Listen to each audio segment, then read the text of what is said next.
Let's try it. My first pass at part 2 of Finding D&D, Communion.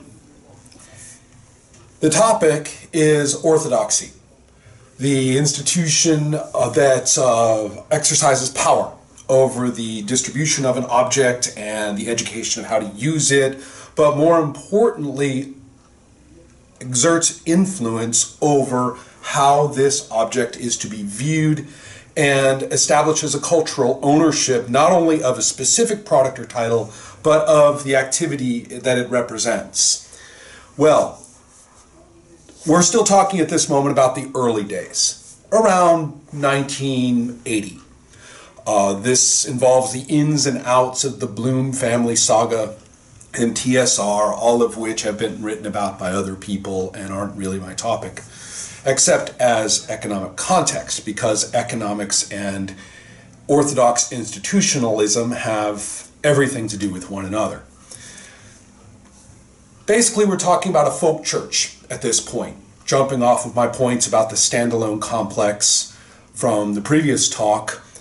We're looking at RPGA modules. We're looking at practices across a variety of regions and subcultures.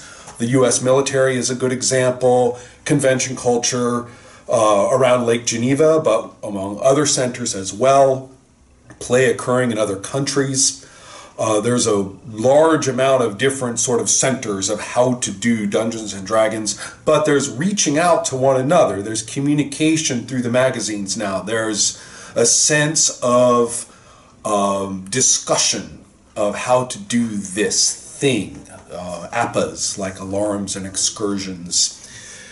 The idea of calling this at this point a church is a little bit difficult to grasp, and at this point I can only point to the ideal of the activity, that there is a way to do it that can be arrived at, but more importantly can be taught by finding the appropriate sources, the appropriate people belonging to the appropriate organizations. Well, I would say one of the first. So really it's a matter of signposts of this process rather than pointing to very specific people or very specific things. One of the signposts is the nature of the modules. Again, the adventure modules are really where people learn how to play. And at this point, the adventure modules are showing a little bit of a shift from the relatively linear, can you make it through, kind of exterminatory or cunning-based, strategic-based tournament modules. You're still seeing those come out as publications, but they're being kind of tweaked. Sometimes they're stuck onto a particular blank hex in the world of Greyhawk, and there's somewhat more elaborate discussion of how the players came to be here, and they're often, and here I point to the A series, the Against the Slave Lords series, which I think is kind of the perfect example of what I'm talking about. They are often rounded out. You can see the original in the publication. It's color-coded, so the original tournament map is present, and then the expansion that's provided with this purchasable module is visibly different, and the idea is to turn the whole thing into a longer series of play, a more extensive set of actors to interact with, more options about how you get in, more options about how you get out, and the whole thing is given a different kind of play purpose through these additions and through the preceding text. Most of the text remains in the tournament mode. So these are kind of a really nice signpost for, well, we were playing like this and this thing came out of that and now here's a way to play. And so the concept here is that you're getting a bit of a shift from the tournament kill competition and into the story, saga, sprawling world kind of look. Again, a certain correspondence, or at least attempted correspondence with the world of Greyhawk, and The notion, too, that you have some books getting published, Gygax's novels about Gord the Rogue, similar things like that. Well, again, back to orthodoxy. Considered the real and official way to do a thing.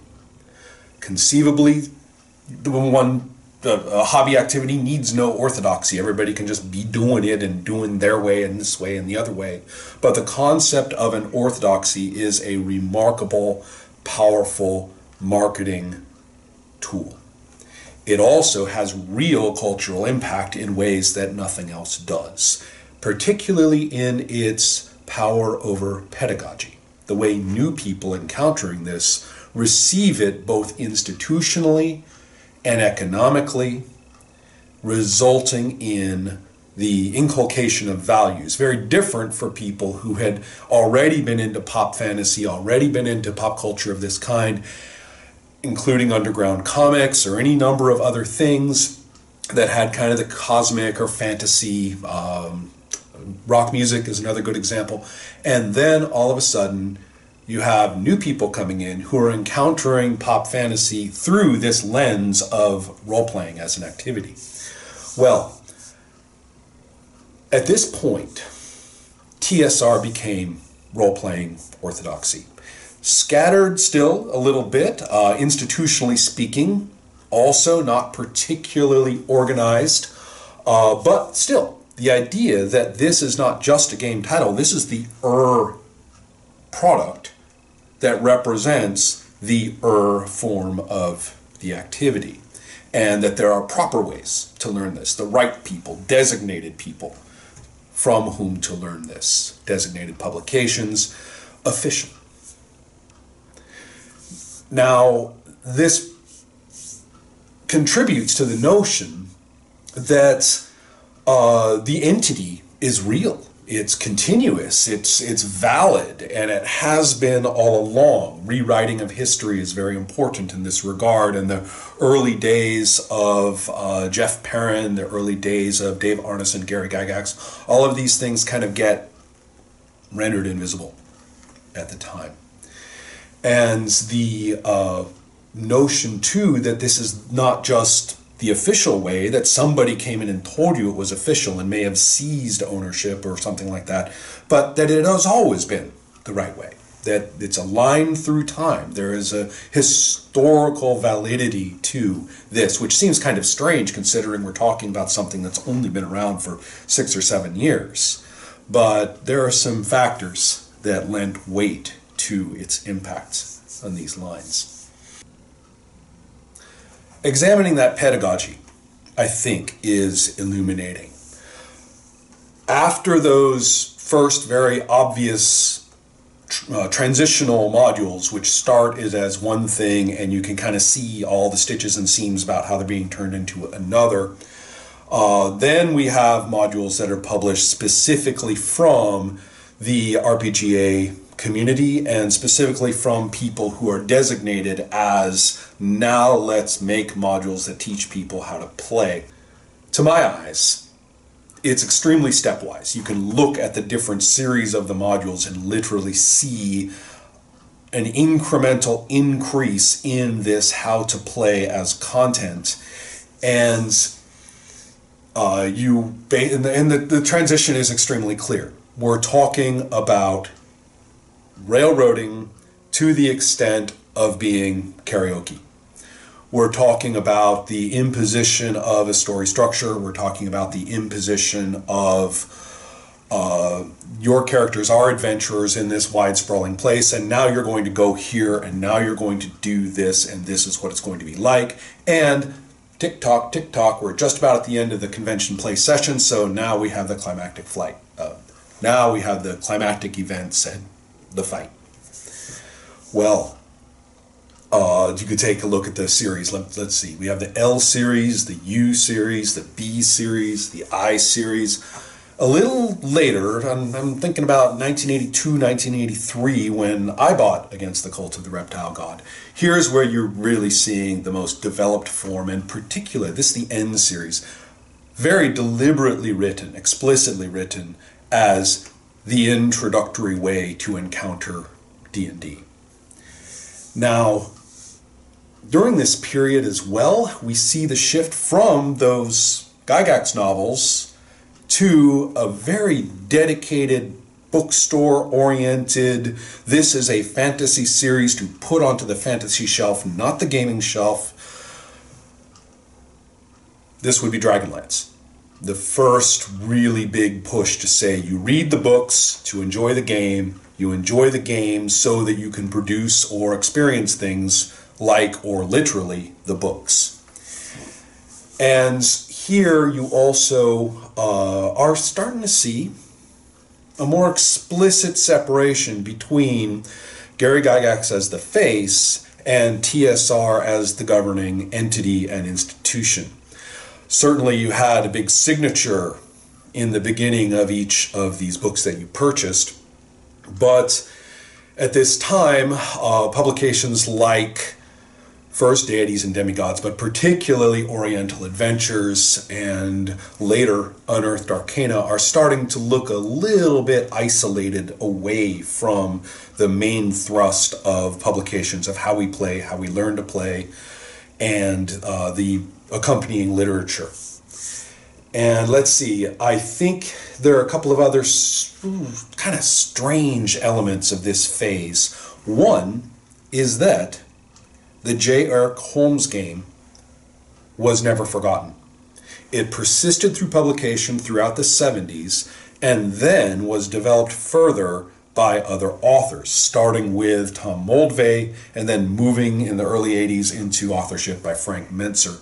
And so you have a completely, instead of being just one little booklet for levels 1 through 3 and that's it, now you have a dedicated line of leveling up through incremental rule sets in these really beautiful box sets with very sophisticated play aids. And really, it's a completely different game. It is it's called Dungeons and Dragons, and now it's, the basic set, the expert set, and so on.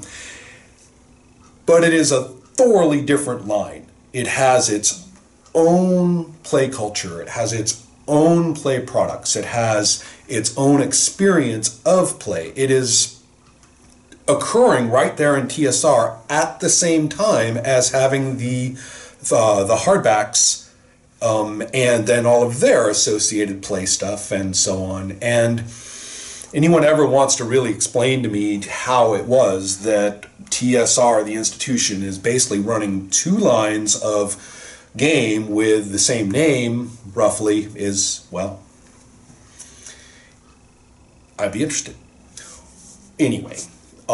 The other interesting thing about this phase is diversification into other media and crisscrossing with other properties, kind of strengthening this whole thing as a corporate entity among other entities.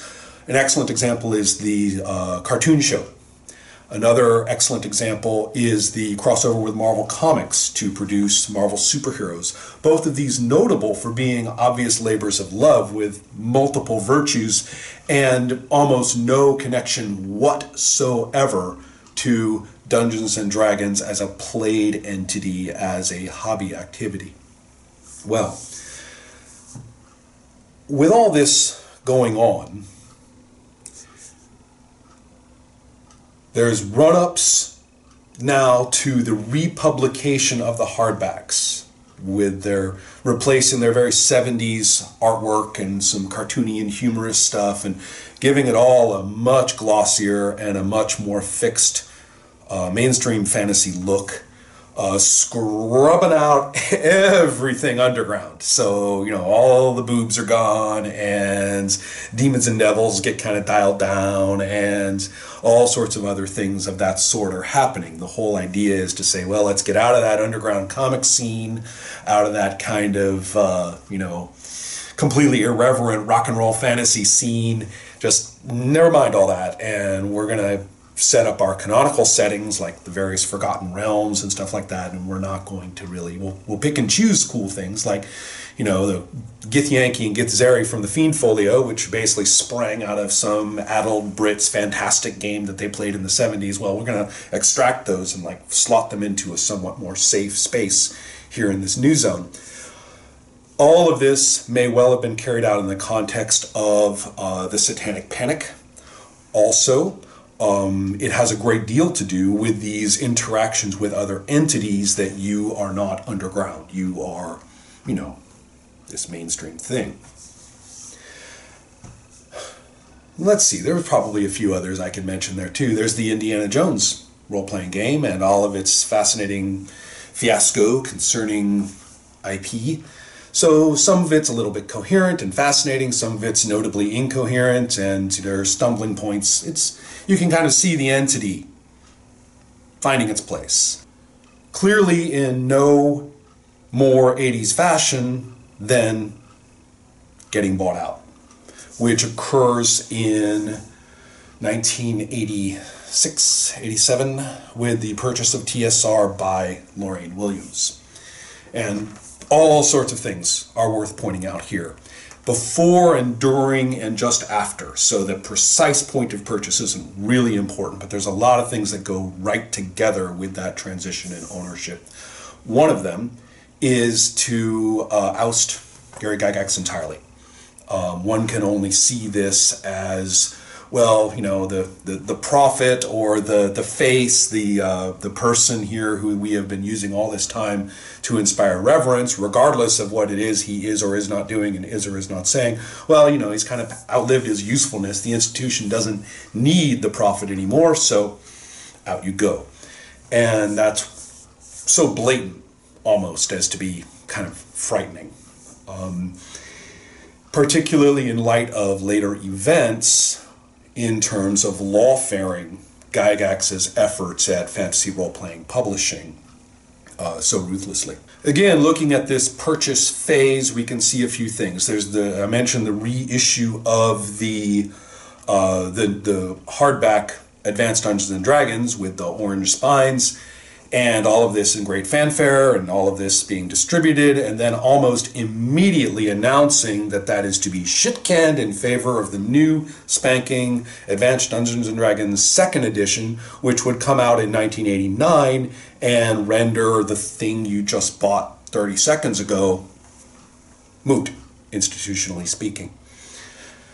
Then you also have a few other things to point out. There's also the Wilderness Survival Guide as a very significant indicator of systemic shifts in play. And then you also have Dungeon Magazine, too. Institutionally speaking, TSR is becoming a different place. Well, let's take a look at all of the 80s aspects of this. First of all, the ideal that success means being bought out by someone else and then fired. And I'm not just talking about Gygax, I'm talking about the entire command structure and ownership and all the rest of it. Then there's also, well, it looks like the breakthrough to the big leagues. Right now you have offices and you have salaried jobs and you have, you know, stock options and all sorts of deals with other media, particularly visual entertainment media. All these things just seem so awesome. Well, during that decade, what that really meant was that some underpants gnomes had got hold of this thing and were going to extract whatever they could out of it and then run off before it all caught on fire too obviously.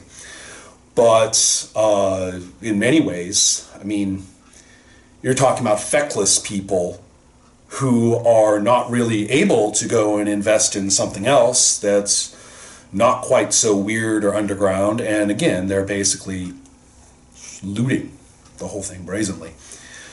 All right. Regardless of that, which is actually has its parallels in the history of institutional religion quite clearly, let's take a look at it as an orthodoxy as experienced by us, the players, the purchasers, the doers, if you will, the observants or communicants. And what you see is that an Orthodox church, and so here I'm talking about the entire 80s, well before the purchase, but certainly afterward, an Orthodox church does not care what you do as long as you look like you are doing it the right way, and most importantly, that you are teaching it properly, that it's being taught by the right people, and that the continued tithing, the continued purchase, the continued commitment to it, and what in religion is called confessing, by which I don't mean like a confession booth, but I mean when you say what religion you are, that be done loud and done proud. So all of these things are well in place, and you kind of had a choice in the late 80s whether you were going to continue with these hardbacks that you kind of had to create your own game to use at all, regardless of how into the RPGA you were, and many weren't, but the idea being that you really did have to kind of make something happen at the table yourself, and that every different table was extremely different.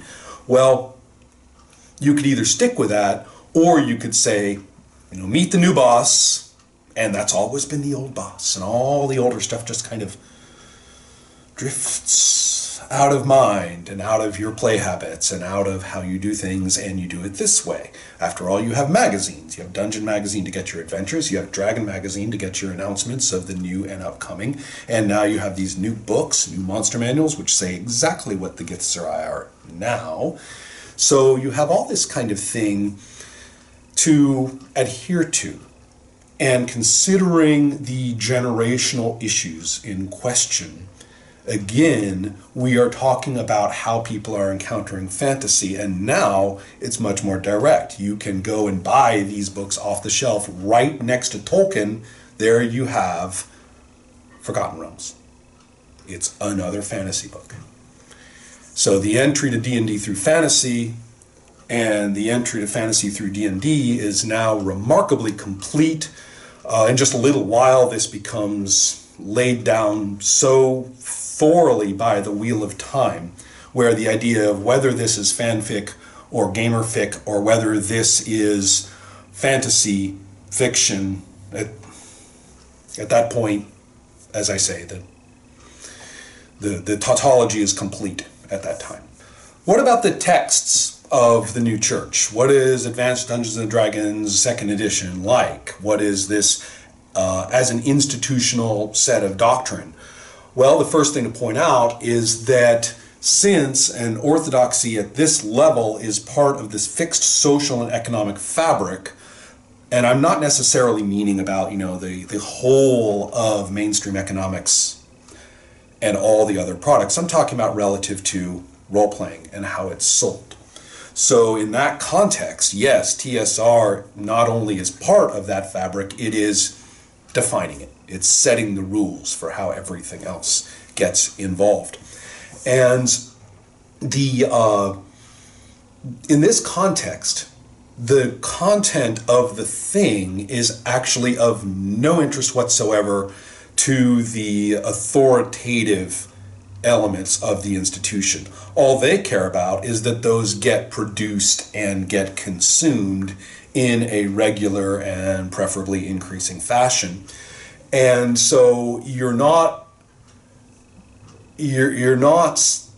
saying, at its point, something like the text are not subject to user-driven support at all. Instead, you're just considered to be a real user, an official user, if you use that stuff. So its content suddenly becomes institutionally completely unimportant. And you can see this in religion, after all. The entire history of Christianity in particular is institutionally, blatantly uninterested in what actually is inside the Bible as text. So it's the same thing, really. The point was to put things into the covers and call it the text, and now the important thing is not to read it and use it, the important thing is to have it and to profess with it. Well, you can take a look at it yourself. I say without reservation that the text of Advanced Dungeons & Dragons 2nd edition, in terms of its core books, is unmitigated garbage. It's thrown together stuff and sprayed with fixative to kind of make it a thing, and it ain't a thing. So That sounds awful, except that they really aren't relevant at all. What's relevant, again, are the support structures, the application, the new publications. One did not play using those core books. One played with this box set of the Forgotten Realms, and as we would see quite soon, with the box set of Dark Sun, box set of Al-Qadim, box set of a Spelljammer, box set of Planescape, these become the games. And more than one of those were, in fact, role-playing games that had been developed and then, instead of being published on their own, were absorbed by TSR. And made, then all the DnD stuff, nominally speaking, DnD rules and things are kind of stuck on there. So the notion here, too, is important, that success for many at this time seems not to be a product of your own that was used and then developed a user base and economic base on that basis, but instead that you were good enough to be recognized, anointed, absorbed, and become part of D&D and explicitly TSR. What do we find in these and also in the plethora of support modules being produced? And what do we find actually as one readable, discoverable bit of content in that second edition? A complete and total commitment throughout all of this to the story, as it exists in the text already and as it is to be experienced. What was visible in the earlier 80s as more and more and more of a priority throughout the play aids now becomes doctrinal. The principle is stated. Don't let a bad roll ruin the story. If a player has a thing or things turn out in a way that isn't the way you want, and you can say good for the story if you want to, but it isn't the way you want, do something. Take away that magic item. The player is obstreperous in some fashion. Make the character suffer. Show the player that this is not to be tolerated. Talk with your group to teach them that this kind of expectation is good play. Talk to the group, teach them. After all, you're the dungeon master. No one else is supposed to read the book. You are the one who have taken it for the team. You have sacrificed the glorious enjoyment of being the communicant who can merely receive the goodness and has no special responsibilities regarding that. You've sacrificed that. You have contacted the book, and you are the one who will bring what is in the book, that is to say, the adventure, the story, to them. This may sound a little sarcastic. It's not. The phrasings and the instructions could not be more clear in this body of work. The specialness of the Dungeon Master. It's a priest and flock situation, and I don't mean that in any ironic or metaphorical way. It's what we're looking at. And so the notion here works in terms of religious history because faith, in this sense, has never referred to one's feelings or experience, but rather to demonstrated loyalty. And the notion here is that the authority has to be socially validated. It's not just that you enjoy playing Dungeons and Dragons with this group, it is that you are validating the authority of TSR to be in charge of this kind of thing through your purchases. You are investing in it, and through your actions and the way you talk, and should somebody be critical, or should somebody do it a different way, or should some other product, other products are fine as long as we all recognize that they weren't good enough, to be absorbed into TSR. I mean, if they were, then they would have been. So this notion that the emergent doctrine of what you might think of as the early church is now locked down incredibly hard. The Dungeon Master is the superego, managing these unruly and not to be trusted, they would certainly get into trouble by themselves, group of people who are now managed, and they experience D&D properly, and they participate under your tutelage properly. And a great deal of sense of turf is involved with this, a great deal of sense of praise and in some cases privilege, you know, if you were in the RPGA as an officer thereof and the things you got to do and stuff like that. Whether you became somebody fortunate enough to be employed by TSR, to be writing for them. And that was certainly the situation for many people who went on to become notable game designers, notable writers, notable industry figures in the 1990s. You can go back and look at all those green-covered publications, all those culture books, all those books about the classes, all those things, you know, the guide to game, to dungeon mastering, all sorts of things like that. And you will find articles, chapters, text pieces by names that you will recognize and perhaps did not realize cut their teeth in this set of freelancing for this particular entity.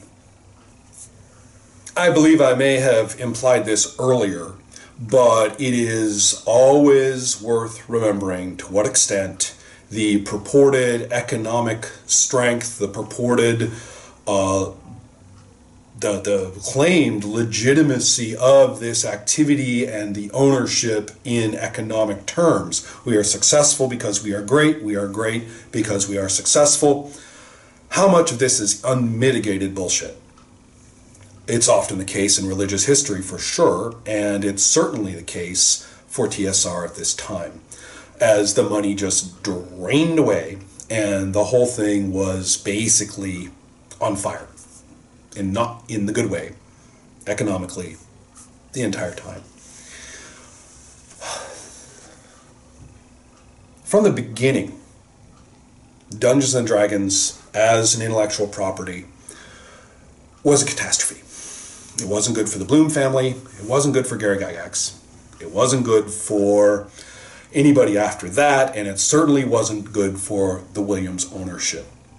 This notion that, well, there's a couple of notions at work. For quite some time, hobby culture had been floating on the self-inhaled vapors that any minute now this activity, role-playing, was going to just become the new thing sweeping the nation, and everybody would be doing it. There'd be role-playing everywhere.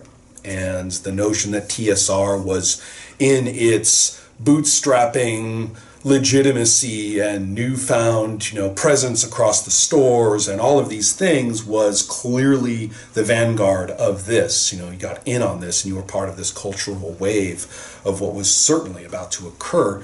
And this particular illusion, you can take this notion that D&D is the flagship of such a thing and you transfer it into the venture mentality of the 1980s. And what you get is a bubble. What you get is this incredible high on your supply notion of phenomenal presence, phenomenal success. Look at those books filling the game store shelves. Nobody had ever seen anything like that before. Look at all those hardback covers. Unbelievable success.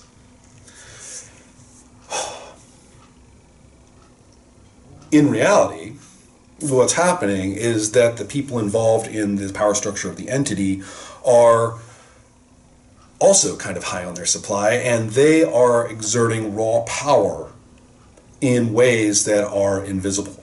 Lawfare, as mentioned before, is an excellent example. Contrary to so many beliefs that I have encountered, TSR did not successfully sue Gary Gygax and prevent the publication of Legendary Adventures. What happened was they threatened his publisher, and that publisher caved. And that's all. There was no court case. There was no suit. There was no decision. And this is the kind of thing that I'm talking about, the ability to threaten lawfare, to threaten legal suit, the ability to have lawyers negotiate with lawyers until one side caves, all of those things, plus shelf space competition, plus any number of other foul means of marginalizing others' presence and activity in the industry. All of these things are not only characteristic of the kind of management and the kind of business and the kind of culture, economic culture that I'm talking about, they're expected and considered the default. And for the people in question, the thing to do is to get out while the getting is good, with as much as you can literally take with you before anyone else basically recognizes that their pants are on fire. So it was very successful in this regard. I won't call it profit, I will call it extraction. An immense amount of money was extracted, and it occurred. And that's all. That's the great success of TSR. Simply to be looted. But the illusions and delusions and ideals were established at that hobby level, and they have remained. Let's take a look at that impact, the mind space terms of the hobby.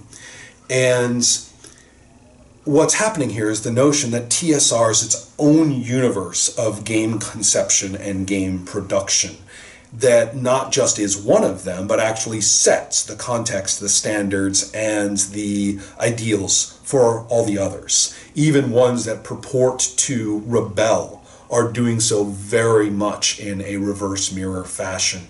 Even those that are considered very, very, very good are considered sort of, beta.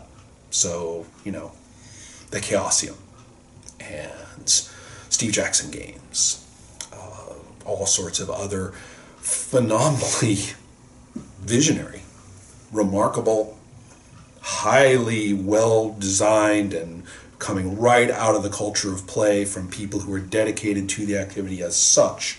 These things are considered beta.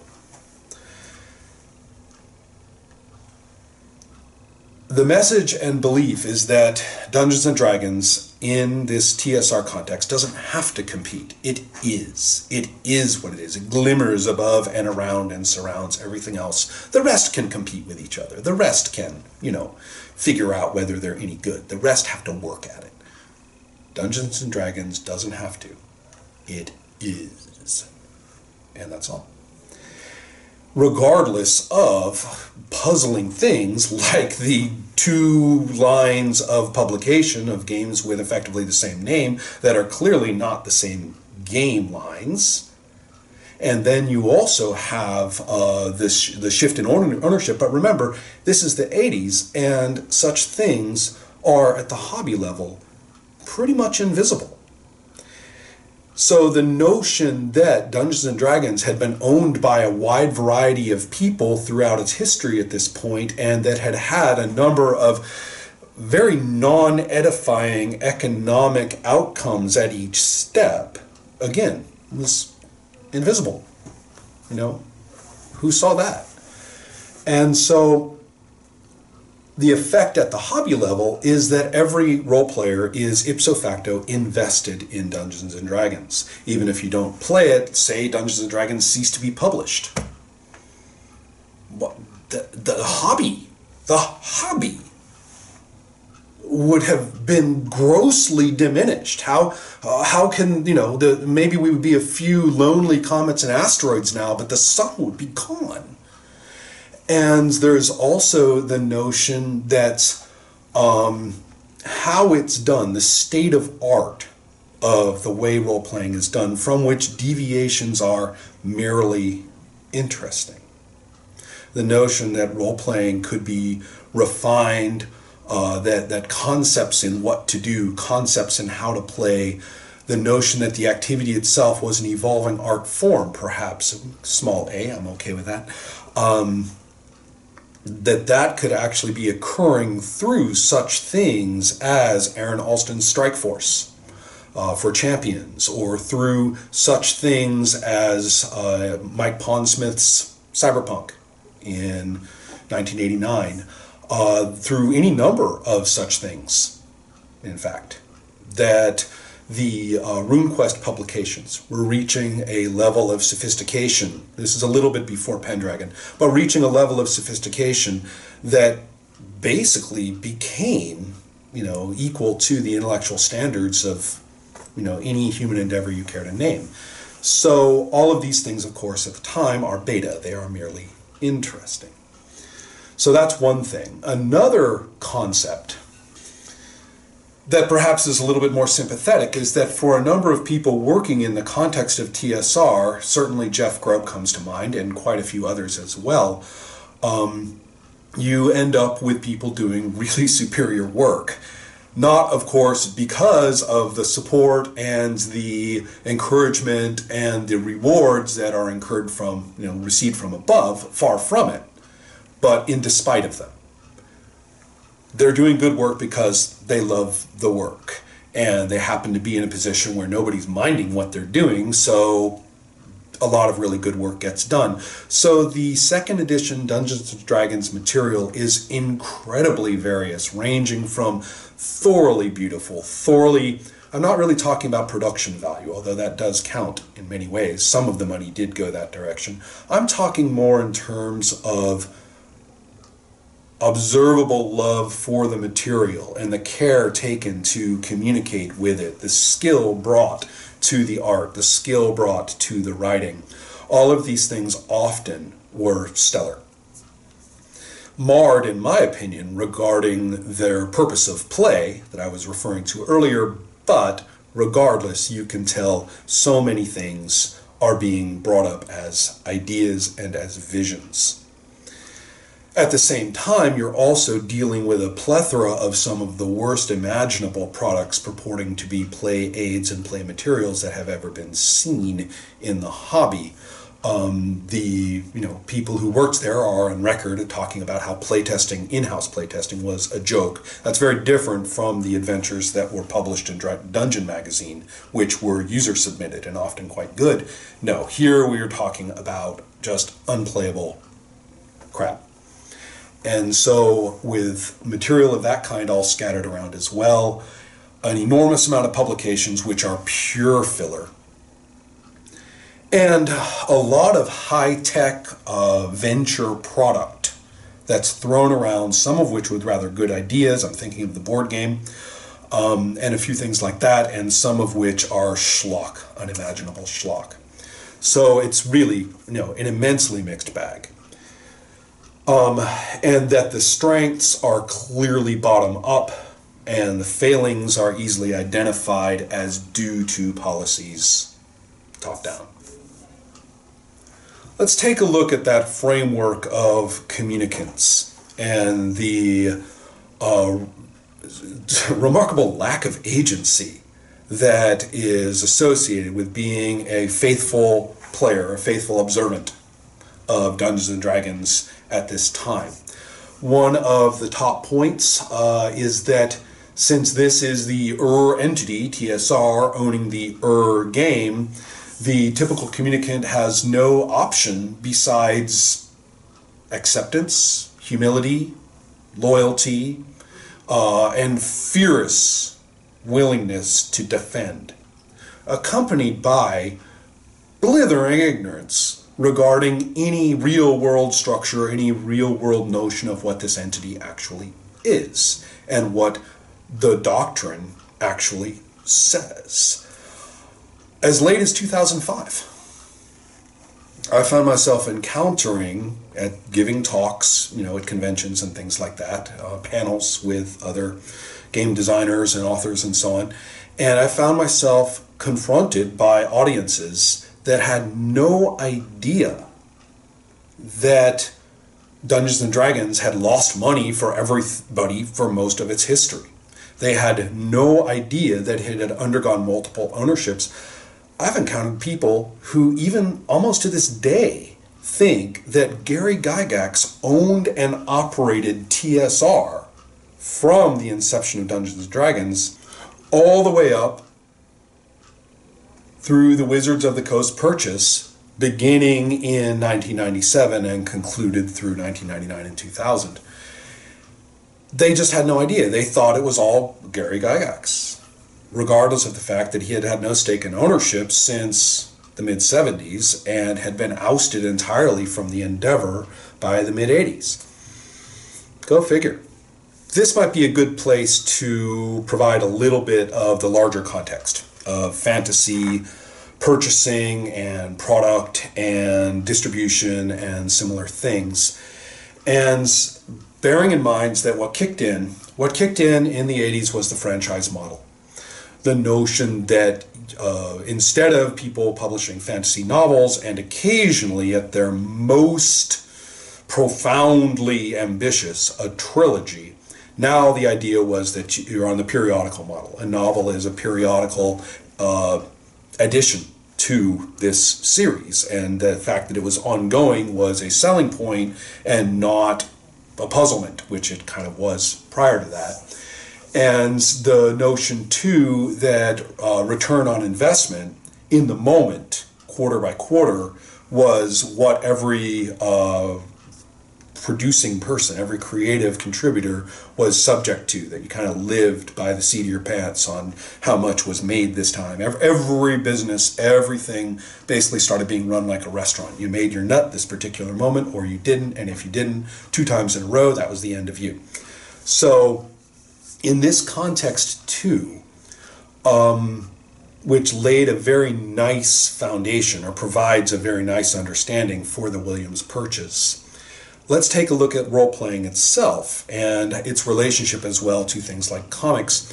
What you're seeing is a consolidation of distribution, particularly in the United States. You're seeing less and less people controlling whole regions of whether stores get this or that game. So the distributors become the primary purchasers from the companies, and not only that, but they have purchased the books from the companies. They have not. They're not taking a cut for passing them along, they are buying them. And then it's up to them whether and how they're going to get these out all to the stores.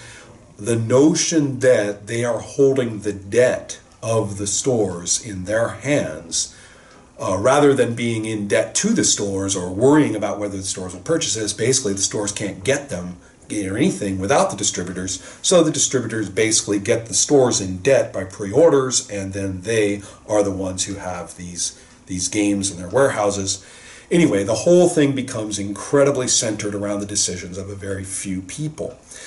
It also affects form factor dramatically, because storage in bulk in the warehouses and shelf space visibility suddenly become selling points, completely altering the zine-like publications of role-playing up through the early 80s. Gone are these staple-bound supplements. Gone are staples. Fonts change. Instead of looking like something off of your elementary school, mimeograph machine, all of a sudden they become, proper printing and things like that. One might say, well, all this is to the better. Is it not? Sort of. Remembering too that now you are not going to see something like the early RuneQuest. It's never going to get to you.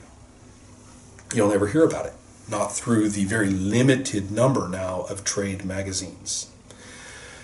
All of these things, this is pre-internet. This is the transition from the very wide open, freewheeling, and chaotic distributions of underground culture, which were high volume, however, and who knows what you were going to get, but you were going to get a lot of it, and it's just flowing everywhere. And then the internet situation. This is between that. This is an incredible choke point, and changed the reality of commerce such that we still often operate as if it were happening that way. So, the notion of this is how you publish, this is how you, this is what a book looks like. It has to be this big, it has to be this heavy, it has to have a spine that looks like that. The top third of the cover has to have the title, otherwise you won't see it when it's stacked in a layered fashion. All of these things are fundamental. The notion of what you should expect, what you should properly expect from a consumer standpoint, you see. It's reversed. Instead of what users like, want, and get the most use out of, this is now where they are taught how it's supposed to look, and they too will expect it to be that way. Most role players at that time only contacted the hobby through their gaming store. And these were now stores, mostly, sometimes they doubled as bookstores, sometimes they doubled as comic book stores, but they were the place where you bought your role-playing games. And they often weren't the same as where you bought other games, like chess or something. Sometimes they were, sometimes they weren't. But the idea being, this was it. The only person you ever met, the only older person you ever met who did this was the person running the store. And this was where you learned how to buy, this is where you learned how to play, this is where you learned what this was all about, this was what you learned what was good and what wasn't, because they would tell you. So, meanwhile, there's this notion of the hobby as this kind of fixed economic context. You can see that this has an impact as well on how to play. Until this point, the basic role-playing tradition, BRP, mainly represented by Call of Cthulhu as well as RuneQuest and other games, had its own traditions and notions of how and why to play. Some of it was very freewheeling and open, and particularly in the Call of Cthulhu tradition was much more like a theatrical skit or an event with a great deal of theatrical components. Simultaneously, you also had the tradition represented by both Hero games and Steve Jackson games, which had kind of a creative interaction throughout this period, back and forth. And that particular set of how and why we play and what are the principles of game design that feed into that was a different trajectory. And then you had this other one over with, at the time, first being driven by Dragonlance, later being driven by the Forgotten Realms, and everything I've been talking about how you have this publisher-driven delivery of content, specifically the events of play, to the rather and properly humble and participants. So what's kind of interesting is that by the 1980s you can see these starting to converge. You can see the publications, particularly after this shift in distribution, you can see the publications of Hero games, which gets a facelift in 1989 under completely different authorship. You can see those starting to look more and more and more like the adventure modules associated with Advanced Dungeons & Dragons. You can see the same thing occurring throughout all of these different game companies. Their idiosyncratic and their often extraordinarily interesting notions of how and why to play all starting to look more and more and more alike. One of the interesting details I like to point out here is the publication in 1989 of Shadowrun. Actually, really, the advent of FASA as a company and its publication of Shadowrun, which in many ways basically kind of elbows TSR in the eye and does it, with the modern gloss. For one thing, design-wise, early Shadowrun is nothing but the smoothest possible blend of those three design trajectories of role-playing to date. And for another thing, it absolutely mastered the high-gloss, periodical-based model of publishing. So in many ways, this was sort of the flash of the new way. The 90s, in 1989, the 90s arrived, and FASA basically, parachuted into the situation and says, it's a new world now for how we do this, and it's a new world now for how it looks.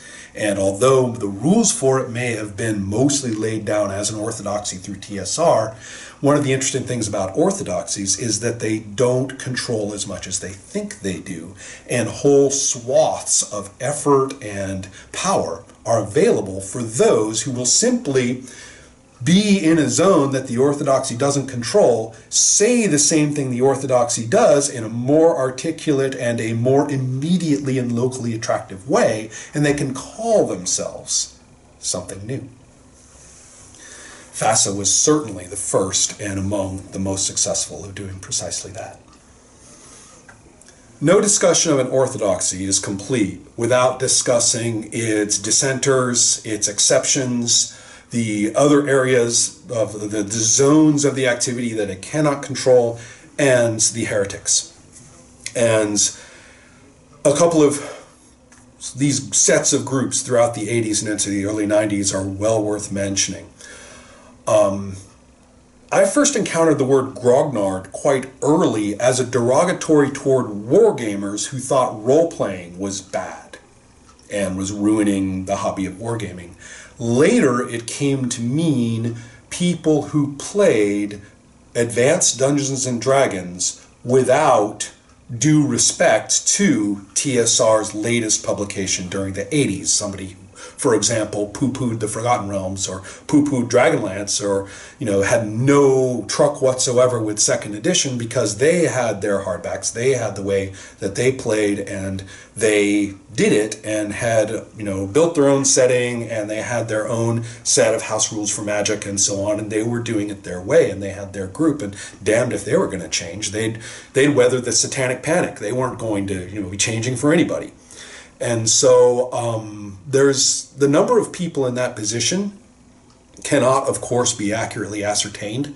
But if market research from the next decade that sought to find out how many people were basically playing Dungeons and Dragons invisibly, if that's any indication, we could be talking in the tens of thousands. This is it seemed at the time as well. I can say that the encountering of such individuals was never expected because they tended not to come to gaming stores. They tended not to come to anywhere where other role players gathered, but you could stumble over them in a hobby sense or in just a purely personal sense. You may find, oh my goodness, these people are playing this. What do you guys play? Wow, you're playing, look at these hex maps you're using. Look at, wow, looks like you took the World of Greyhawk and you erased half of it and you built your own rest of the half of it, and you say you play the World of Greyhawk, but, wow, you set it on Mars. Okay. And you came up with a different magic system, even though, okay, wow, you don't use elves. Well, anyway, so the notion is that you have a lot of these remarkably fascinating and idiosyncratic and very much of the early church, still thinking of Dungeons and Dragons as the one true way, as the way, the first way, the best way, certainly, but you knew this was a false pope, and you had been doing this here in them thar hills for all this time, and you had weathered, as I say, the Satanic Panic. You aren't going anywhere. So that's one thing to recognize, is that this is a fairly substantial group of people, hobby-wise. To some extent, the players of the Menser line were kind of a house heretic version of this. Something that I certainly would like to know more. I know that I purchased the 1985. That was the revised version of Menser. Many people are familiar with it. I purchased it and played it with neighborhood kids at that time, actually as part of my job. And I found it a delightful game. Immediately accessible, beautifully written, very clear on what to do and why, and it was nothing like the sort of tortuous and inferential and doctrinal approach to playing Advanced Dungeons and Dragons as I had encountered it previously. Well, exactly how that relates in cultural terms was a good question, but to see them as dissenters, perhaps by accident, regarding Advanced Dungeons and Dragons may not be inaccurate. And then you also have the beginning, and moving well and very much so once you get into the 90s, you had what I have written about as fantasy heartbreakers. People who had played some form of Dungeons and Dragons extensively and had finally kind of realized and admitted to themselves that what they had done at the table was game design.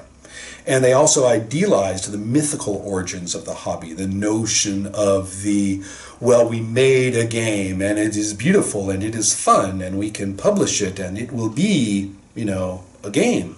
And in many ways, I think this is a remarkably admirable and important thing to do.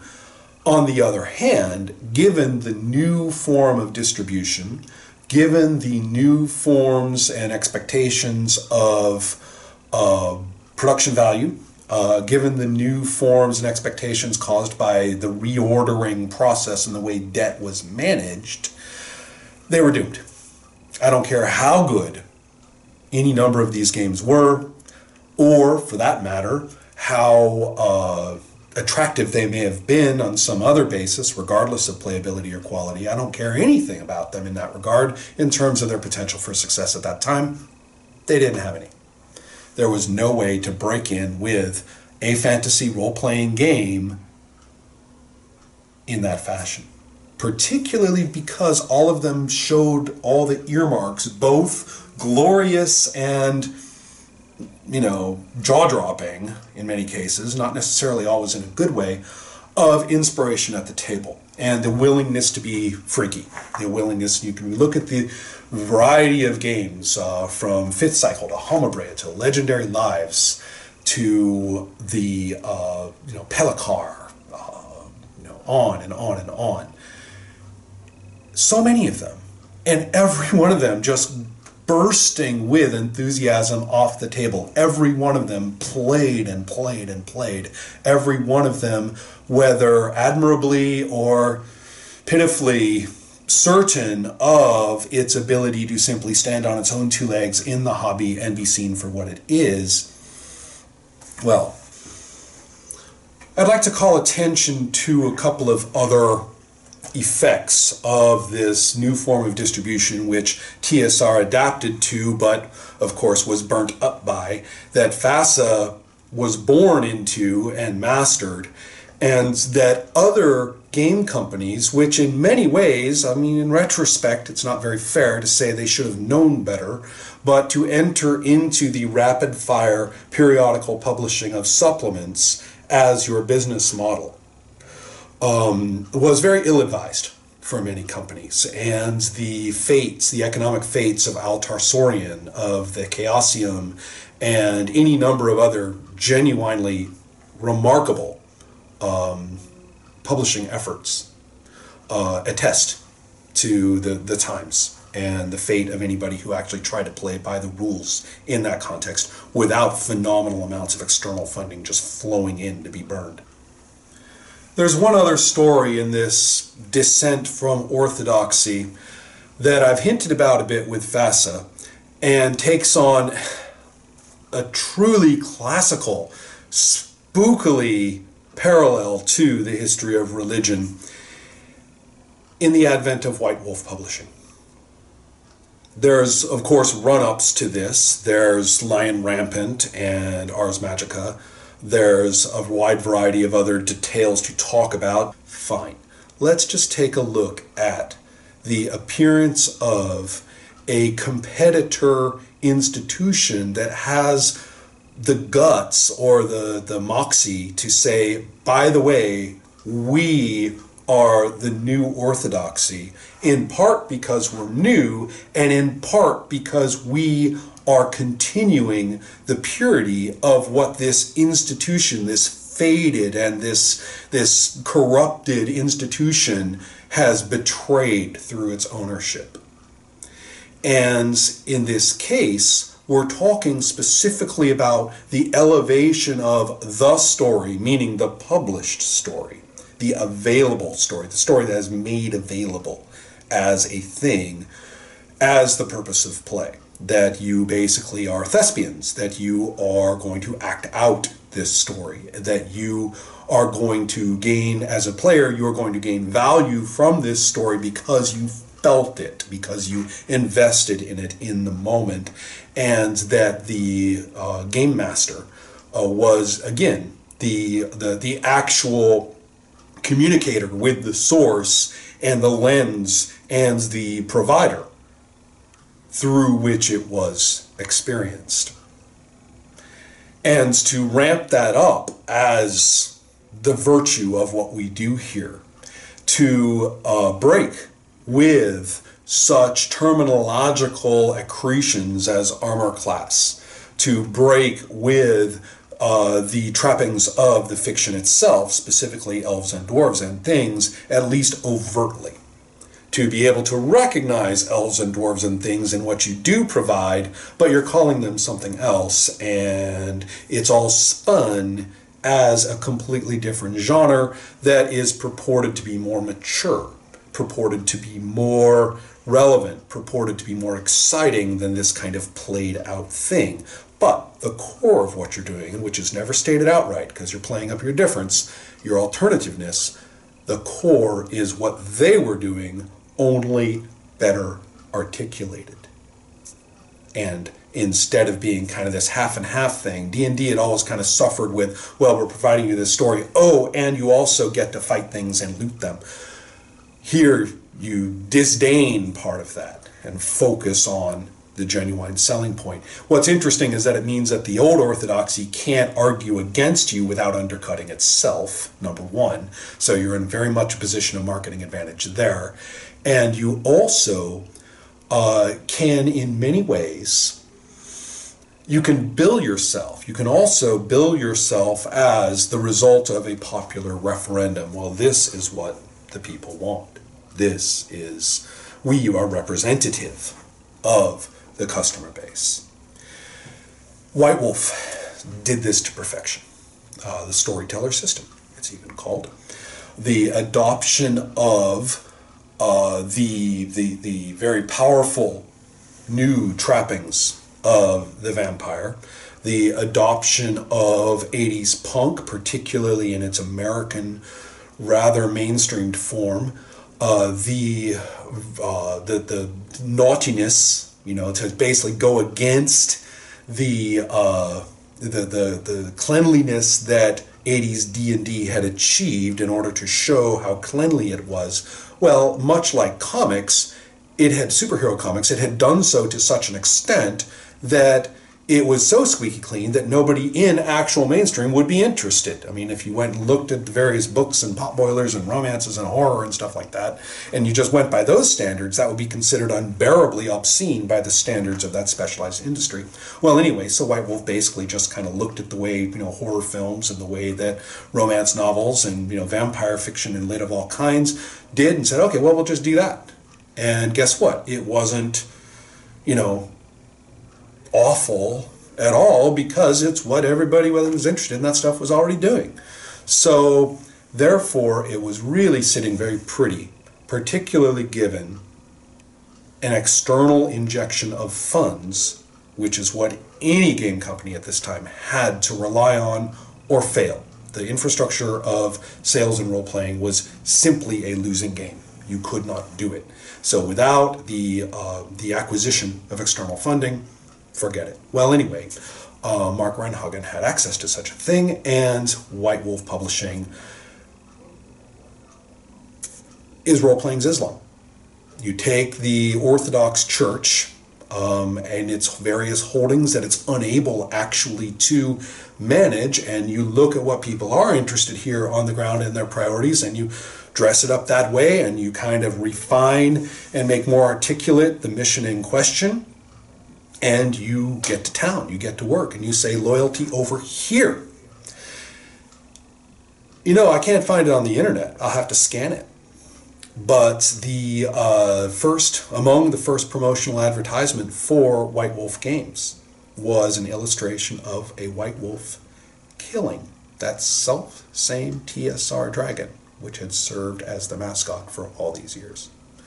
It was discontinued a little bit later. Perhaps it was considered a little too naughty or a little too rude or insulting, maybe backfiring a little bit. But at the time, it was very much a shot fired across the bows and saying, this is the mature way to do it. This is the sensible way. This is the creative person's way. This is the thinking person's way. This is how it is done. Not just should be. No, we're already doing it. We knew it. This was the way.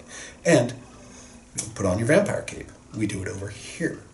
The notion of the all-powerful institution was always an illusion. And however it may have been supported or had piggybacked onto changes in the infrastructure and the economics, there's no way it can control everything, and sooner or later, somebody, especially as the institution becomes a venue for acquisition and looting, it's pretty clear there's going to be some kind of an institutional replacement in sectors that that institution cannot control. And by the early 1990s, this was happening emphatically. I'm moving out of the context of the 1980s pretty thoroughly at this point, and by the early 1990s, game stores, comic book stores, distributors such as Alliance and Diamond, which are kind of the same thing, all of these are forming a context for pop culture which is changing dramatically. The role of movie making to comics, the role of movie making to role-playing, all of these things have taken on new shapes and forms that are kind of beyond the scope of what I'm talking about. But it is worth noting that although publications of D&D that were basically gear for the existing properties, lines and lines and lines of Planescape novels, things like that, were decidedly looking secondary in the presence of such entities as FASA, White Wolf, the Warhammer series of products and their peculiar approach toward distribution, and any number of other things of this kind. Well, all of which is to say that stepping back, being out of the hobby and not really being part of this religious outlook or culture, it might have seemed a little bit obvious that TSR was slated for the chopping block, and had been for quite some time. And that came in 1995 or 6, exactly when TSR declared bankruptcy, right about that time, to the tune of $38 million, which at that time was not a trivial sum. Well, suffice to say, the story is known. We have already seen the advent of another initially externally funded role-playing and gaming company, Wizards of the Coast, which had made it big by, interestingly enough, selling war games by another name. Back pocket war games, really. And quite a good idea. And they ended up, of course, being in a position with Peter Adkison being in the position of being able to purchase TSR. Now, how is this different from the Williams purchase or from the ins and outs of the Bloom ownership before that or anything of that kind? It was visible. That was the difference. This was visible. A person just bought TSR and D&D. From a hobby standpoint, this is almost unimaginable. You don't buy it. It is. It hovers. It imbues. It surrounds. It makes the hobby. Even people who were committed to such things as FASA and White Wolf from a customer basis, I don't think anyone in the hobby shook the notion that Dungeons & Dragons was an entity of some awe-inspiring scope, not just an owned and produced publication. Not relative to the act which we performed and called role-playing. So, in this context, the purchase by Wizards of the Coast was a shock. And let's take a look at, I'll have to try to diagram this or at least provide a bulleted point outline, but briefly it goes like this. I'll have to read this actually. Let's see. In 1997, Wizards of the Coast acquires TSR, so that includes Dungeons & Dragons. That also, as it happens, includes Gen Con. And then it also buys the Five Rings Publishing Group, just to throw in that detail. Some different properties are managed out of the picture. Planescape, Dark Sun, Spelljammer all get farmed out to other companies, fan companies. And then in the next year or so, through, all these purchases are kind of, stepwise. Nobody just buys it and walks off. But in the next year or so, Wizards of the Coast also acquires Pokemon, or rather the rights to Pokemon as a U.S. product. And then, let's see, another detail. The TSR trademark has kind of a weird history here that I don't really know entirely. I know that it expired during this time, some point in the late 90s. Well, way over there, and you want to talk about great big entities that actually do have clout and aren't just kind of a hobby delusion. Hasbro buys a gaming company, Avalon Hill. And it's not all that important in and of itself, just as, however, the symbolic importance for what is to come kind of does matter. All right, those have happened, and the 90s are closing as far as the numbers are concerned, and the millennium moment brings us the production of a rather ambitious redefinition of Dungeons and Dragons as a hobby presence. This is partly the brainchild of Ryan Dancy. And you see very quick profession. This can all be thought of as one thing. The production of the open game license, the release of D20, and then the release of Dungeons and Dragons 3rd edition, written by Jonathan Tweet and Monty Cook. And so you have this basically a new wave, probably the most overt new wave of D&D ever. And it is a new game. The trappings are there, but the design of the game is none other than the design of Talos Lanza, which had been written some time before by a certain Jonathan Tweet. And also, the whole idea, really, the Dancy idea is, well, everybody's playing D&D their way out there with all their cool ideas. This is a way to kind of say, we love you after all. You're not a heretic. You're not a dissenter. We love you after all. Here, be part of us after all. And you know what? It's not going to cost you anything. Just, use some of these things, which you're probably doing already, and put this little page in there. Profess your loyalty. We are still talking about an institution and an orthodoxy. We are, however, recapturing certain aspects of it that had been lost during the Williams period and the run-up to it, and changing its awareness of the potential user base. So this is in many ways kind of a reformation, to move to a more European context instead of Mediterranean and Mesopotamian. We can be talking a little bit about Roman Catholicism and Protestantism. To continue with the saga, if you will, we have the purchase of Hasbro, or by Hasbro of TSR, is initiated at this time. It is also very stepwise, and I'm not sure just when it is utterly complete, but Wizards of the Coast as an entity with TSR inside it, and with Pokemon inside it, and with Gen Con inside it, all get shifted over to become part of Hasbro, or are in the process of doing so. During this process, Avalon Hill gets folded into Wizards of the Coast by Hasbro.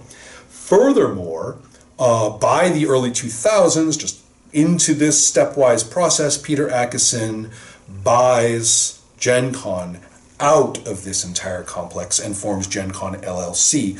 I was going to Gen Con steadily through these periods in the early days of Adept Press, and so one of the first ones I went to was one of the last ones in Milwaukee, prior to its ownership, or the effective ownership of Wizards of the Coast. And then it moves to Indianapolis, and then it gets 1 year of management by Hasbro, and then becomes under the management of Gen Con LLC. And so there's all this weird bouncing around of how Gen Con is to be done and how you related to it based on who was owning, not owning, and used to own it, and was still running it at any given moment. Well, anyways, there's a few other things that begin to happen that are more important for future discussion. A company called Paizo spins off the publication of both Dragon Magazine and Dungeon Magazine. Furthermore, Hasbro is the official producer now. I mean, now that Wizards of the Coast is inside Hasbro, and that gets kind of finalized by 2003, they produce Dungeons & Dragons 3.5.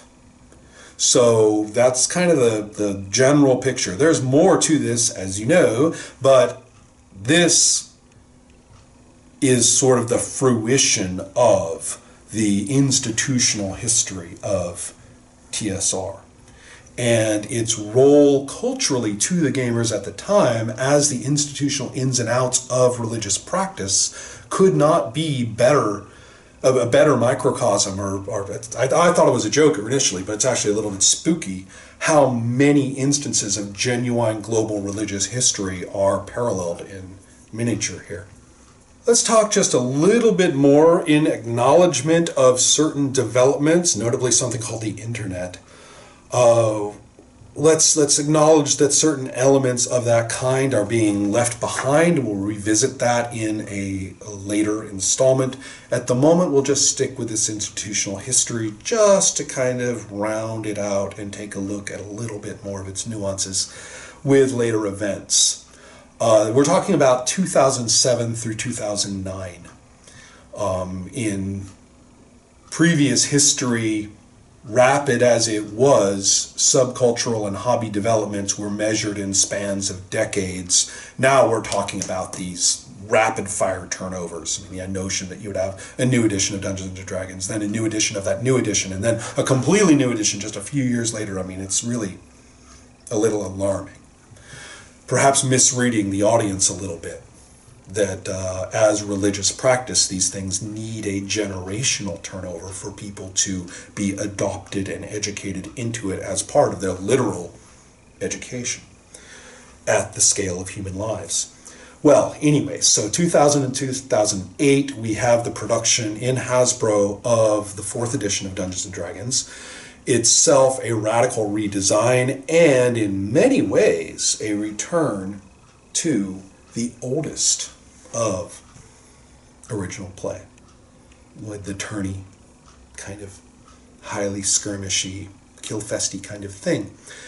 Well, there's that. And then you also have in 2009 you have Paizo using the Open Gaming License produce its own branded version of Dungeons & Dragons 3.5. So what you're really looking at here is a remarkable schism, not only a radical shift, sort of a meet the new boss as has been done so many times before, but perhaps a little too soon and perhaps a little too overtly, a little too rubbing it in your face. Hey, you just bought all the new stuff, we're all the new stuff together, this is great, oh here, that's gone, buy this. And yes, that had happened before, but again, this was also visible now. And also, the thing with Pathfinder is it basically took the newly minted 3.0, 3.5 community, many of which had matured into that and encountered that as Dungeons & Dragons, and so therefore were very primed to say, actually, no, this is the real one. This is the old one. This is the orthodox one, the way we've always done it, the way it has been done and should be done.